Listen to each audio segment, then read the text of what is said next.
Hello, everyone, and welcome back to another episode of Prompt Me, Please. It's your girl, the Prompt Coach T, and I just want to say for my first time guest, hello, welcome, and thank you so much for being here. As far as my returning guests, what's up, family? What it is, what we do. Today's episode, we're going to be talking about self-love and overall wellness and care, our mind, our body, our spirit, right? And I want to update you guys on something that I recently had accomplished. And crazy enough, like a best friend of mine who was on this podcast, she literally had to tell me, like, girl, you manifested this thing. And I was like, I sure did. But back in April 13th, I informed my friend that I wanted to do, well, how I started off PromptMe. Let me back up. I started off PromptMe on Facebook. And I created the group and I started doing Empower Hour. And Empower Hour was a place where I think it was Mondays. I went live on Facebook, invited, my family and friends to join, and we would check in. I would give them prompts and they would write to me in the comments, giving me responses on whatever I was asking them. And so I asked my best friend, I said, what if I did something like that, but in person? And then I was like, I charge like $10, $15, put it out on Eventbrite, do a little mixer, have some little bites and some little refreshments. And so she was giving me feedback on that, saying like, yeah, it's possible. I say, go for it, do it, get you a videographer, a photographer to capture that event. And that sets the tone for putting yourself out there content wise. Y'all, and I did a thing. Literally 5 months later, September 13th, I had my first event and it was called Self-Love Saturday. I got to insert the applause there. And it was great. So my guest that I have on this episode, we'll talk about how we met and how she even came to be, but she attended the event. And so we'll talk about that event and like our journeys with self-love and all the things that she do. I tell y'all, on this platform, it encourages my audience to think different, to do different, so you can be different.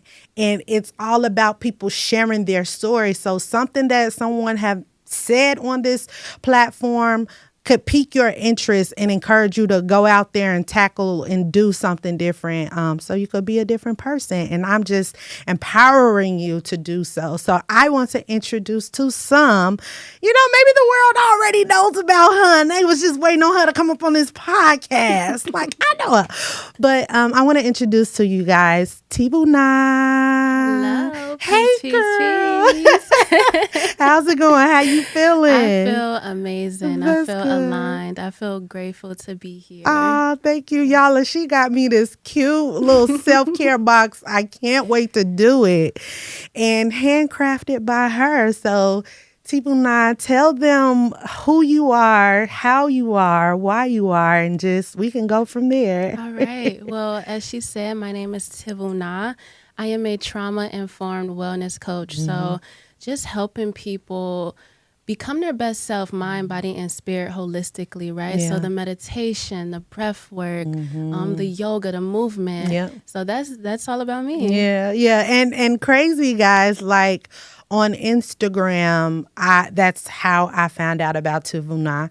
I said, I'm doing more yoga. I talked about that in another episode and how it is new, but it's doing my body so good.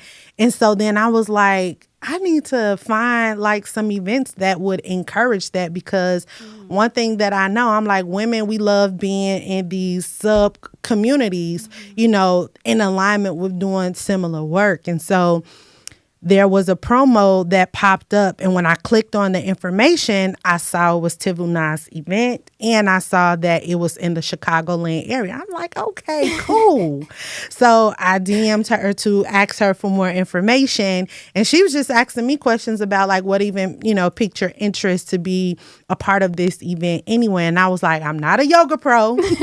I said, but the breath work and the meditation, I'm your girl, know. And so when I went, it was August. It was It was August. it was August. Because your second one Yes, was in it was September. August. Yes. And so me and a best friend of mine, because I know she's into the similar work, especially like yoga, sound bowl and stuff, I brought her with me, y'all, and we traveling from the south suburbs to the north side of the city. And as we're going to the event as well, we're meeting other women, you know, and oh my goodness, you guys, it was so beautiful. The weather was amazing and just the scenery of it all. And as I was sitting there waiting on the event to start, you know, you're hearing the water and the wind blow and you're seeing the birds, right? Like all this beautiful essence of nature. And I'm centering myself about to, you know, get tuned into the work.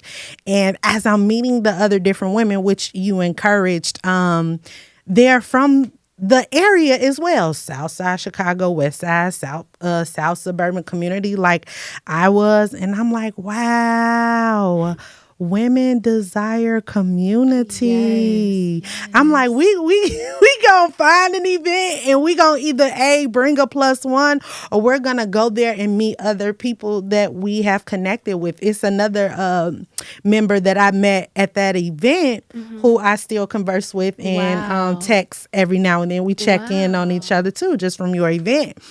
And I always tell Tivuna, her event inspired me to do my thing with Self-Love Saturdays because I said women desire community, period. Anything that caters to us becoming better people, that get our mind right, our spirit right, our body right. Oh, we gonna find it and we gonna, you know, get in the vein and get in that area. So it was so good. So talk about that event and like how that even came to be and where did that idea come from? Yeah, so Afro yoga, I've been into movement since I was maybe 14. And that started from me going through a lot of trauma at a young age. Okay.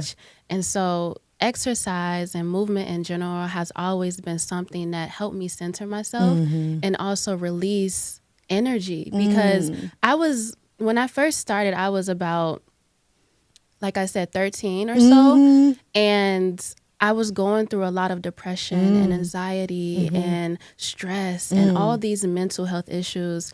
And I began to exercise at home and I realized that it was releasing endorphins and I was healing myself. Yeah. And I was like, well, hold on. And this is at 13. This is at 13. Crazy. Yeah. I said, hold on. I want other women to feel like this too. Do people know that when you move your body, when you do movement, right, you're able to release, right? And then you get a side effect of looking good too. Okay, hello. And feeling good. That's right. So that's where the movement part happened. And then I started incorporating, you know, the yoga, the dance. Dance has always been my thing. Yeah. I mean, like, even when I was younger, I was in ballet, tap, awesome. Hip hop. So just incorporating the Afro yoga and the Afro dance in there, you know. And then the breath work as well has been something that has helped me on my journey. I mean, the first time I did it, I was like, why do it feel like I'm about to cry? Hold on. It feel like I'm releasing something and I don't understand why. And so just seeing the impact it had on me when you're able to control your breath, because when we are upset or angry, we tend to tense up, you know? Yeah. And when we're tensing up, we hold our breath and we don't even realize it. And so being able to control your breath, right, and come to this more calm state and balance your emotions and, you know, calm down your nervous system, it's very impactful on your journey when you're able to now, when you're in a challenge, incorporate those things. And then what else did we do? We did Afro dance, we did Afro yoga, we did sound bowl, breathwork, sound bowl as well. Just knowing that what we listen to and what we put into our vessel matters. And in the world, there's music that is repetitive, right? That's right. That gets into our minds. That's now we're thinking those thoughts. Now we want to do certain things. We don't know where it's coming from. And so just knowing the impact on sounds on our healing journey is very essential. Yeah. And so I brought it together and I'm like, okay, I'm doing the yoga and Yeah. the sister circles, but Yeah. what if I did Afro yoga? Yeah. With the Afro sounds and the Afro dance. Come on. All in one. And so it's a way to also just bring our people together and remind them, like, this is who you are. This is where you come from. You Afro, okay? Come on now. And so now we can bring it all together, and you can also not only heal your mind, your body, your spirit, but you can also remember who you once was. Yeah, and going back to that. So who got you into breath work? Yeah. Ooh. Who got you? Who got you into that? My love actually got me into breath work. When we did it together, as I said, I remember just asking myself, like, why does it feel like I'm about to cry? He was like, it's working. That's what it's supposed to do, you know? And so he got me into that. And from there, I just took off with it. I took off with it. And so just incorporating it in my daily practice. And I didn't even realize, when you're doing the yoga, when you're living your day-to-day life, you're breathing. Every day. You're breathing. Every so your breath is life. It's with you when you come and it's with you when you leave. Yeah. And so it's important to learn how to control it and learn how to balance yourself from it. Yeah. And I when you're talking about breath work, I'm like, it's so hard to do, but yet can be so easy. I remember giving birth to my baby and my doula always telling me to just breathe. You just got to breathe through it. But how? How do I just breathe? What you mean just breathe? Excuse me? But this hurts, And so I'm like, literally, when it's the breath that you take in everything that you do that will take you along your journey. Because like you said, it is so easy to tense up. And starting out doing yoga, when you're doing these different positions, it's like you just want to hold it right there. And then they'll be like, and remember to breathe. I'll be like, because it's so easy to not breathe. Yeah, because when we're experiencing different things, as I said, we tense up. We don't even realize we holding our breath. It'll be times when, I'm with a client and they're working out and they just hold their breath. I'm like, girl, if you don't breathe. But I realize when I'm stretching and I'm breathing more, I'm able to get deeper into my stretch. Yeah, true. I'm more flexible. When I'm breathing, I'm more calm. Yeah. I'm talking slower. Yeah. And so... Yeah. That's so good. I'm like, now I'm thinking about my son and he's 5 years old. And sometimes, like they can just be nonstop. They can just go, go, go. And sometimes when I'm finding myself repeating myself more so than often, or he's just not giving me, just give me a second, sometimes I have to stop and be like, what I'm doing. I breathe through it, instead of becoming short and patient and that showing up in my tone to him. I want to be more mindful with how I'm choosing to respond or choosing to react. Or it's okay to breathe and say, okay, just give me a second, So once again, though, my brain is training me to tell my body to breathe. Just breathe, breathe in this moment. All right, you tensing up. All right, you got the little vein about just breathe, So that's really, really good. Yes. Tell me, what did you think about the Self-Love Saturday event that you attended? Now, that was very beautiful. Yeah. That was very beautiful. I'm so happy you came. On Saturdays is usually like my Shabbat days. And so I love to just pour into me, to rest, to restore, to realign, to rejuvenate. And so to be able to go to an event where I'm able to do that. And then I'm also around women who, as you said, love community. And it's so beautiful, too, because when we go to these events, you don't know people's stories. That's true. Everyone's hurting. Everyone's going through something, and we're just trying to figure it out. And so to be in a space where we can now have sisterhood and we can support each other, it was beautiful. Yeah, I thought that, too. And I was like, genuinely, when everybody came in, they were quiet, you know, they were just trying to feel it out, not 100% sure of what was going to happen or take place, but I just love the vulnerability and just even them making that step to show up. I was like, yeah, just as much as you think you're showing up for me, you're actually showing up for yourself. Yeah.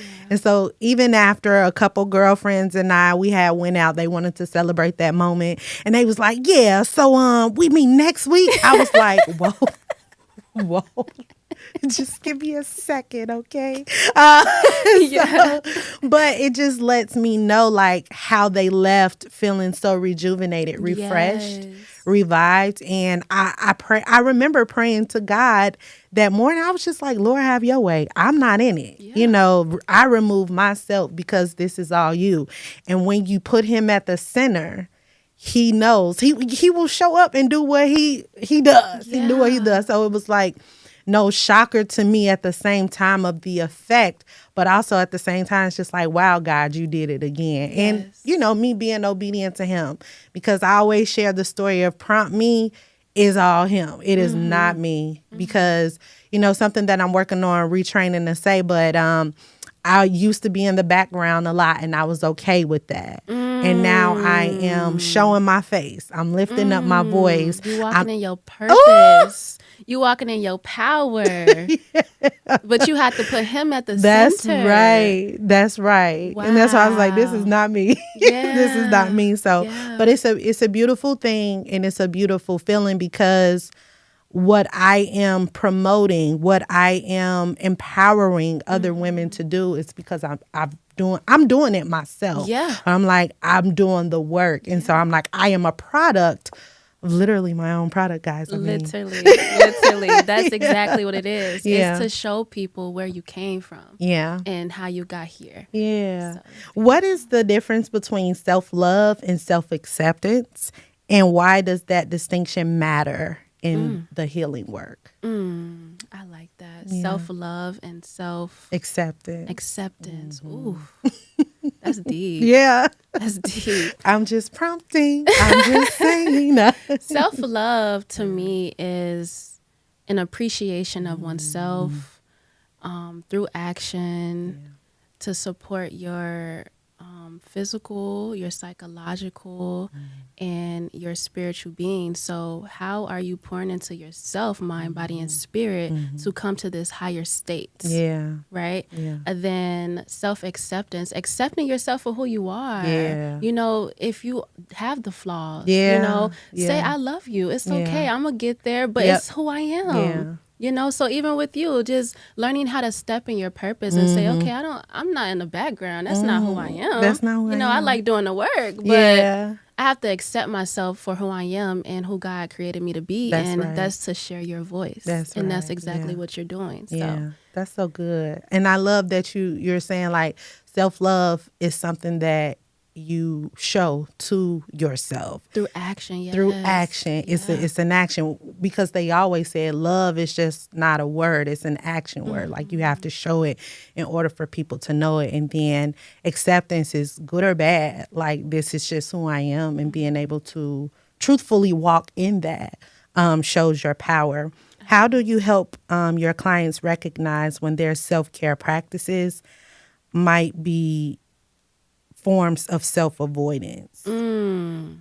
So I like to check in every time I meet with a client, you know, as far as how they're doing, what's going on with their week, you know, and even just when you're first meeting a client, kind of just trying to hear their story, because something I realize is that a lot of my clients, I too suffered what they are currently suffering through, right? And so learning how to ask questions in a way that they can be aware of what they're doing wrong. And I always tell people, when you're making a decision based on, you know, your life, ask yourself, is it putting me in a state of peace?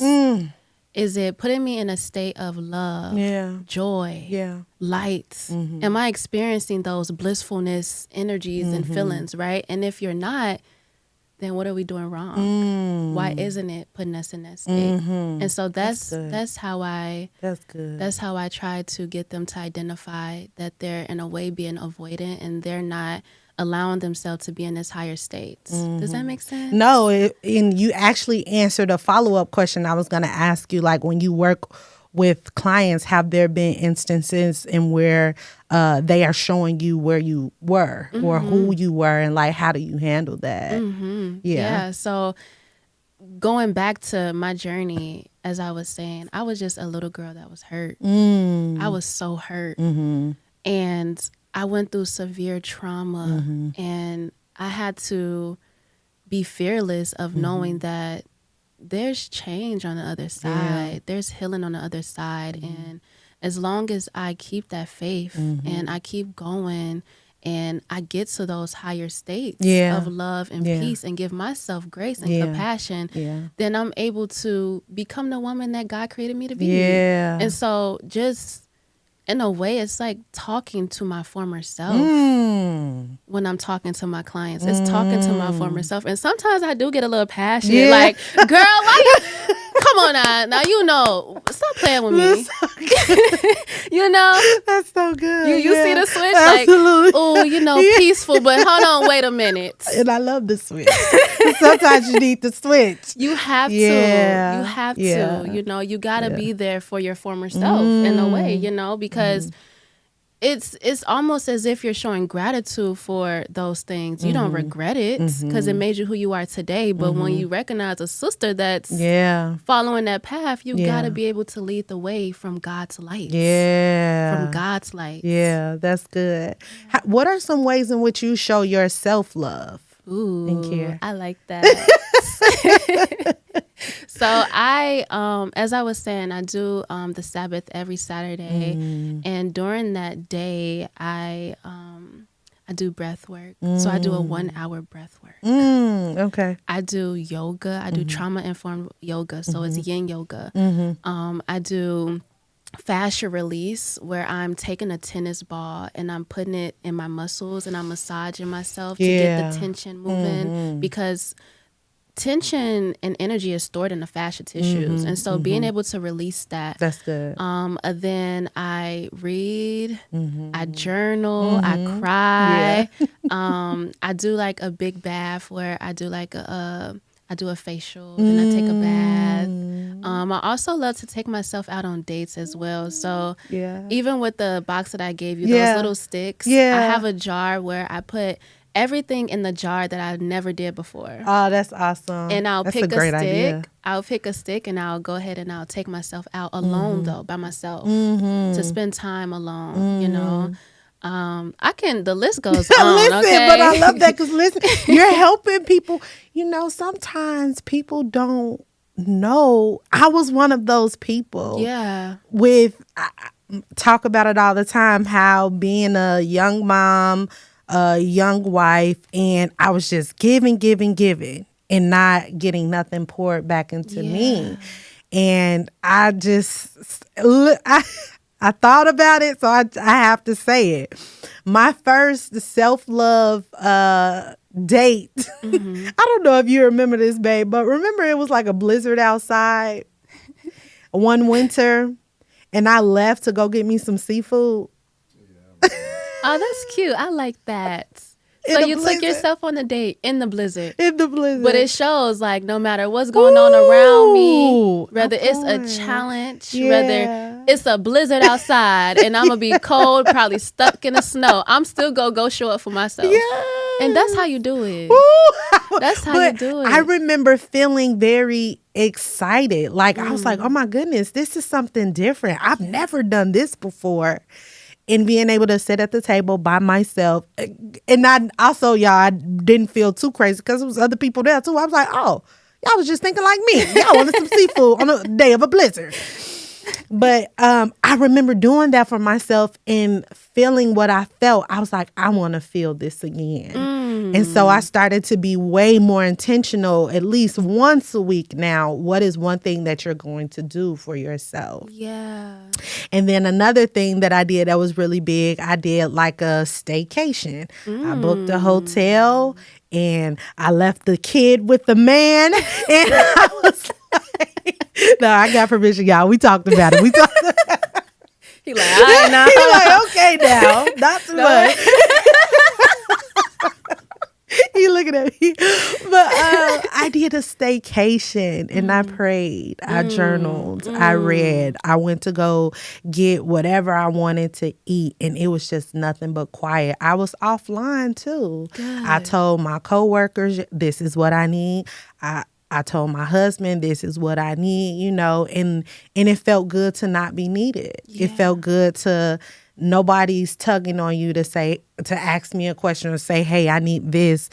And I was like, I want to feel this again, you know? So it's just the first steps in doing that. And I always say like self-love and self-care, that's not a luxury. Yeah. It should be a right for you. It shouldn't become this battle of, well, I got all, no. I don't got time, you know. We all 5 don't minutes, have time. sis. 5 minutes. Come on.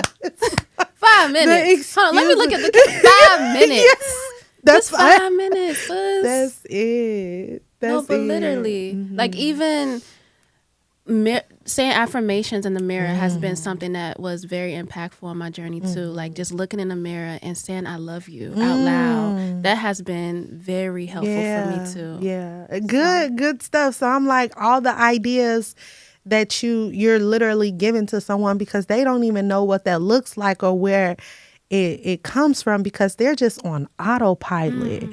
And I remember one of my good girlfriends told me, when I told her what I was doing, she was just like, man, you know, I wish I could do something like that. And I was like, and you can. I know, you can. Right. You know, you just got to get out of your own way. Yeah. And so just empowering my friends to be able to do it and like show them like this is what it looks like, because you can't wait for other people to do it for you or you'll be still waiting forever. Yeah. When you gonna get it? Yeah. You got to go get it yourself, Yeah. you know? And so, and it's nothing wrong with that.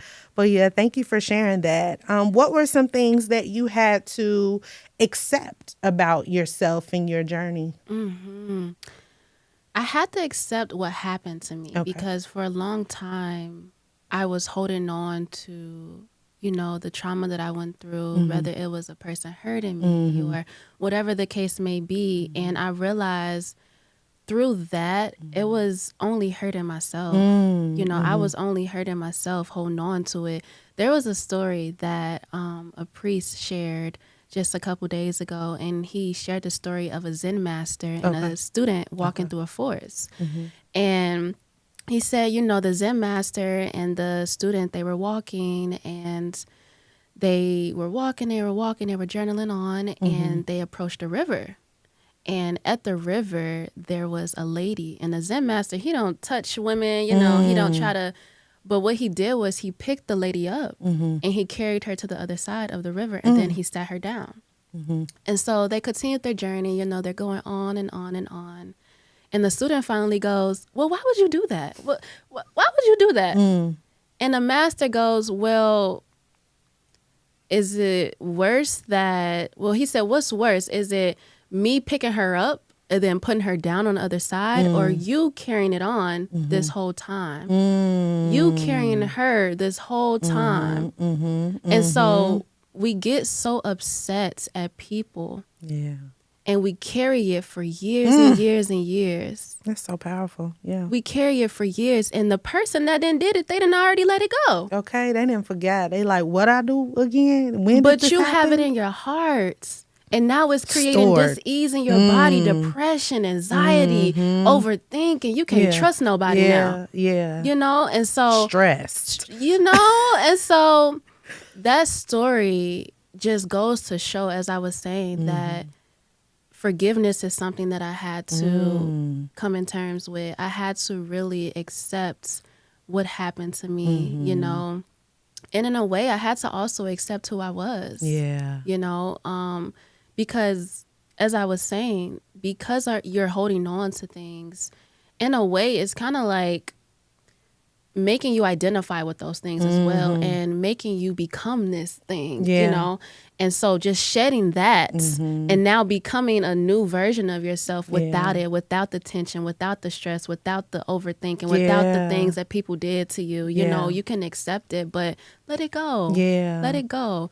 And so also just finding my light within that, you know, finding my light and finding my voice within that, and being like, okay, well, I can turn this pain into power. And I can use it to not only uplift who I am in terms of who God created me to be with using his light, but I can shine his light on other people and tell my story, that you don't have to identify with your pain. You can use it as your power. It's just like working out. When you're working out this muscle and it hurts and it burns, but the muscle has to tear for it to grow. So use that pain and turn it to power. Because when the more pain that you're going through and working out, the more the muscle is tearing and the more it can grow. And now you got the abs. Okay. And now you cut. Now you all fit and stuff. Yeah. Just looking at it in that aspect as well. Yeah. And that's so good, because you always hear when a trainer is working you out and they say your pain is, you know, there's purpose in your pain. And loving the analogy that you use with when you're working out a muscle. And I'm like, so much could be stored in a muscle. And what you gonna do? You just gonna let it keep hurting? Right. And truth be told, I think that's how I got into yoga, because I had terrible sciatic pain. Terrible sciatic pain. One time I ended up in an emergency room for it. And it was my visit to the emergency room where I was like, I don't want to feel this pain anymore. How can I take more proactive measures so that this pain won't come back? Because, you know, you do your research. I was seeing people talking about, I had this for 30 years. Absolutely not. For what? Oh, it's just my side. I was like, I can't even fix my mouth to say, oh, it's just that. Like, you allowed it to naturally become a part of who you are. Why would I want to feel pain like that? You know? So that's when I started doing more stretching. And then it really took for me to understand when I did a holistic massage. And I met a woman, and she was just telling me about the trauma that I was storing in my body. I'm laying out on that table sobbing. But that's how I knew it was working, because when I left her, I felt so much lighter. And then I'm like, well, I want to keep stretching. I want to keep working on these muscles. I want to keep breathing through it. There you go. She like, just breathe through it. I know it hurt. But it was something so powerful that I've never felt before. Absolutely. And so I'm like, I have to keep this going. And I haven't had, no sciatic pain or no flare up or anything like that to happen to me. That's good. So you had to face your pain. You had to face your pain. That's right. You had to look at yourself in the mirror. You had to look at your pain in the mirror, in the eyes, and say, I don't want you here no more. You gotta go. But you know what? You've been felt it. You've been felt it. And you knew it was there. So it took the holistic practice that you were saying to truly release and let go, to turn your pain into your purpose and your power. Come on. I love how she tied all of that back together like that. But so true. Yes, so true. So I share people of my experience with that as well, because people talk about sciatic pain like it's supposed to be common. Right. No, not for me. And I did not see myself, buying these different body compartments. What would I know? I don't need that. Right. I just need to work on this body. Yeah. And get that off of me. Absolutely. So what do you feel is missing from most wellness conversations that you feel called to address in the work that you do?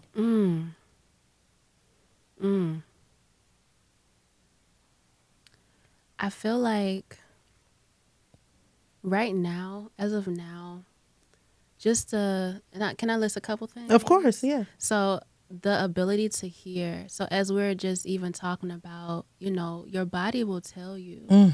Your body will tell you what's wrong. Your body will tell you because you're holding on to things and your body's tensing up, and now that you're stretching, Yeah. and now that you're moving and getting a massage, you feel it. So you're learning to hear, learning to listen to our body. And then also learning, us as women, we need to forgive. We need to learn how to forgive. You know, forgive ourselves, forgive our parents, forgive our grandparents, because we have to extend grace, you know? And I feel like within that, a lot of us have attitude problems. I see that a lot. And I feel like if you don't forgive all that anger and stress and what somebody did to you, that's going to turn into something that's now you acting out of, you know what I mean? And you so just see it. I see a lot of anger in our community, a lot of anger. And I just love, even with one of my favorite stories in the Bible is when it was 1 Samuel 25, when Abigail, she used her grace and her softness to convey a message. And it just showed how our femininity, you know, when we are peacemakers, when we are coming from a state of love, we can get whatever we want. That's right. We can transmute. You know, and so I feel like that's something that is a root of a lot of things, just learning how to forgive and let go and really look at ourselves in the mirror and face what we've been through and accept it, but be willing to be so fearless that you want to transform it and turn it into purpose and light, so that we can now be able to look back and, you know, grab the other sisters that's going through it too. So is Abigail one of your favorites in the Bible? She is, as of now, And who else? Did you have anyone else? Her as of now. She's my favorite, yes. Yeah, because I'm like, I've heard, you know, a lot of people talk about like the story of Ruth or Esther. Esther is one of mine. Mary, you know, like, I'm like, it ain't that many women in the Bible, you know, that are highlighted, but there is power in the stories of those women as well. And I love the story of Abigail too, because it just showed how the soft woman, you know, changed the trajectory of something that was to come, and it wasn't going to be a great thing coming from it. I think right now that's what I'm learning. That's what I've been stepping into. So to see Abigail's story, it's like, girl, I see you. I see you, and I feel you. So I feel like it will, you know, it will change as I grow. But Abigail, for sure, I'm like, okay, sis. You got that. You ate that. What do you wish more people understood about how trauma lives in the body and not just the mind? What do you wish more people understood about that? There's this quote that says, in order to reach higher levels, your mind, your body, and your spirit must be one. And so knowing that, you can do the workouts, but if you're not, you know, eating right, then you're not going to see your progress. If you're not putting things into your mind, you're not going to be as motivated or consistent. And so knowing that when we approach trauma holistically, we're able to see like, okay, I just don't got to meditate, but I have to stretch, because that trauma is stored in my body. That tension is stored in my body, and I have to be able to stretch. I have to be able to cry. I have to be able to breathe correctly in order to truly release all of this energy and be at a blissful state. So just using your mind, your body, and your spirit as one when it comes to healing, instead of just one thing, because trauma, we've all been hurt. We've all been through things. And when you approach it just from one side, you're not really healing, you know, you're not really getting all up in there, you know? And so, Good. How do you navigate the tension between honoring where someone is versus challenging them to grow with their holistic wellness? I feel like, honestly, you have to always meet somebody where they at. You have to be able to meet them exactly where they're at. You can't, well, me personally, I've noticed that when I come from a lens of, oh, well, you gotta do this, you gotta do that, they don't really quite understand. You have to be able to give them grace and knowing like, okay, I see you and I understand where you're at. So let me come from a lens of, talking to you this way so that you can get this. Because when we're raising our consciousness and raising our vibration and just even elevating in this space and healing, our tone and what we're thinking, it becomes so elevated that maybe people can't even they don't understand it because they're just seeing it from their hurt and their pain. And so I can tell a sister to do something, but she may get triggered at it. But if I come to the lens of like understanding and love, then maybe she'll get it. Does that make sense? Yeah, it makes perfect sense. Because my follow-up question was, especially when you're working with clients or when you're just in conversation with people, how did you find your style of how you do your work? Because I know you have a variety and a range of clients. Everybody doesn't show up the same. And so it causes you in ways to like tweak it a little bit or pivot a little bit. So how do you handle or like manage that? Were you the wellness coach to come off like, you just got to do it? Or, did you come from where you like had a more soft approach? Or do you have a balance between when you're soft with them and when you have to be a little bit more firm? That's good. At first I was very firm. Yeah. I was very firm because just the passion around our communities. Yeah. We're hurting, and you need to get this, because look at the music our babies are listening to. Look at what they're wearing. Look at all of this stuff that is making our system or our community fail. I feel like this world is just meant to be poison. Everything is poison for the mind and the body, the thing, just everything. So in a way, I was coming firm at first. I'm like, if you don't eat it like this, if you don't meditate, you go keep overthinking. That's right. But I had to talk more soft. I had to come from a space of safetyness because when you've experienced so much trauma, you have to be sure that you're creating a space of safetyness, right?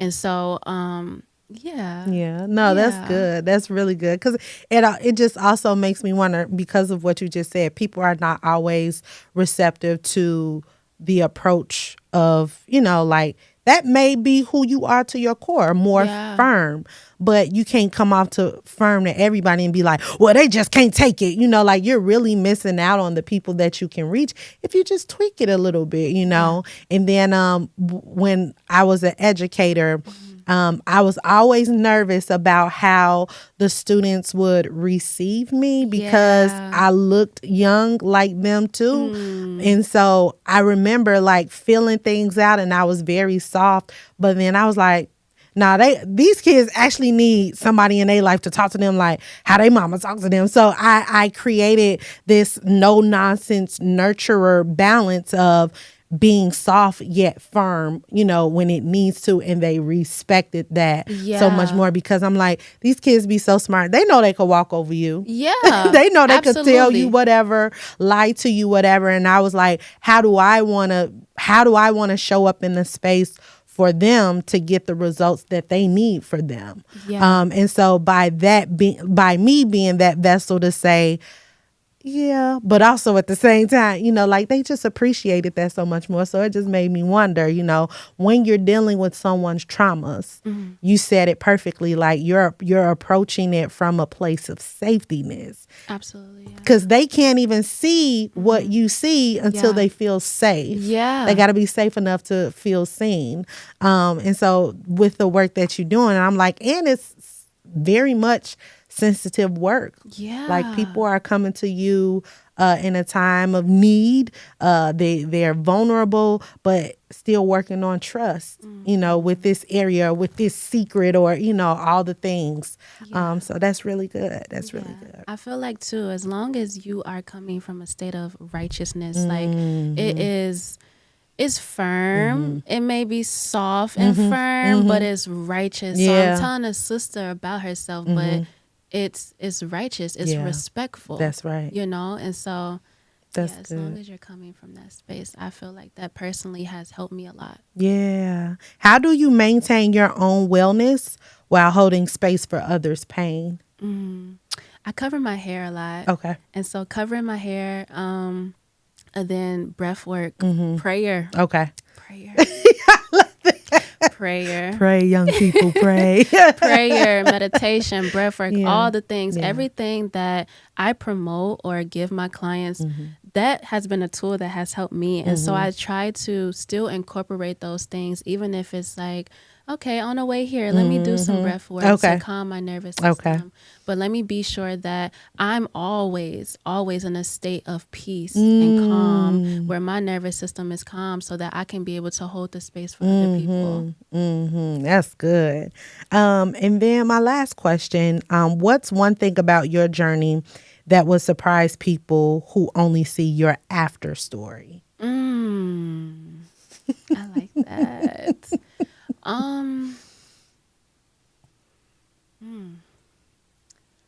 In my journey, as I was saying earlier, I've went through a lot of severe trauma. I was just a lost little girl, just trying to find her way. But within my journey of keeping the faith and trying to, do the right things and follow the light and being sure that everything I was doing was out of love, I was able to not only help myself heal and, help others around me heal, but I was also able to even just realize that I have a whole culture,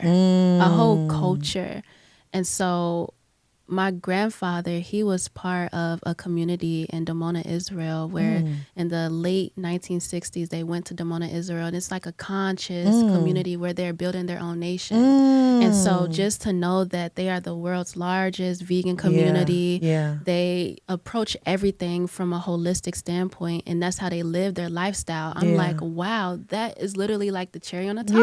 I've literally been doing all these things, and I didn't even realize that this is me. This was in my blood. And so with the name that I have, Tivuna, is Hebrew. It means the wise one. And at first I thought it meant lover of nature. Really? I was told it meant lover of nature at first. And so, but it helped me. I was like, that's not far off either. It helped me love everything naturally, or you know what I mean? And so just to see that, okay, now I understand the meaning of my name, the wise one, the insight, the understanding, all these experiences that I went through, I'm literally using God's wisdom. God's wisdom to now pour into other sisters and on our community, because we need it. And so, that's something that was very surprising for me, and something that I'm still shocked about, because it literally is who I am. And it's so beautiful to witness and just to be part of, and to be able to spread the love and the light to other people. I think that it's a beautiful thing to see you naturally walk in who you are.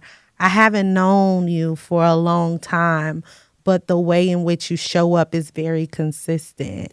Not in a way like when people show up, you see them 1 minute and then the next minute, well, who are you? Like, I don't get that from you. I always tell you that you are a light, and your aura and your essence, screams who you are. But also, I think the work that you're doing with other women and like-minded people is amazing too, because it's needed and it's necessary, especially during these challenging times and seasons of everything that's happening in this world today.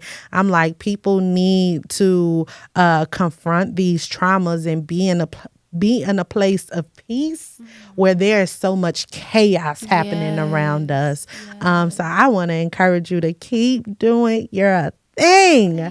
I am so happy, how in alignment we've met and like connected and staying connected, and just, I'm like, there is so much power in a community of women, in a community of women that's doing the work and encouraging, like iron sharpens iron. So when I'm saying you do your thing, I'm encouraged to do my thing, and how we're showing up in a space where there is no competition here, and we're encouraging each other through it. And so I feel that warmness from you. So thank you. Yeah. Thank you. Yep. And do you want to plug yourself on your socials? Where can they find you? Where can they know more about you? Yes, so my Instagram is Nisikah Tivuna, Nisikah Tivuna, Tivoonah. And then you can find me on YouTube as well, Nisikah Tivuna, or it might just be Tivuna, Facebook, and I believe that's it. Yeah. Are you having any more events? I got something coming for y'all. And I'm excited. Y'all gonna like it too. Okay. So keep me posted on that. But thank you guys so much. I really hope that you enjoyed this episode. As I always tell you, please comment, share, subscribe, tag someone that needs to hear this, and let us know what you think. Keep loving, keep living, keep manifesting, keep journaling. And I love you, and there's nothing that you can do about it. And I hope that you will tune in to the next episode of Prompt Me, Please. Getting out of here. Ciao.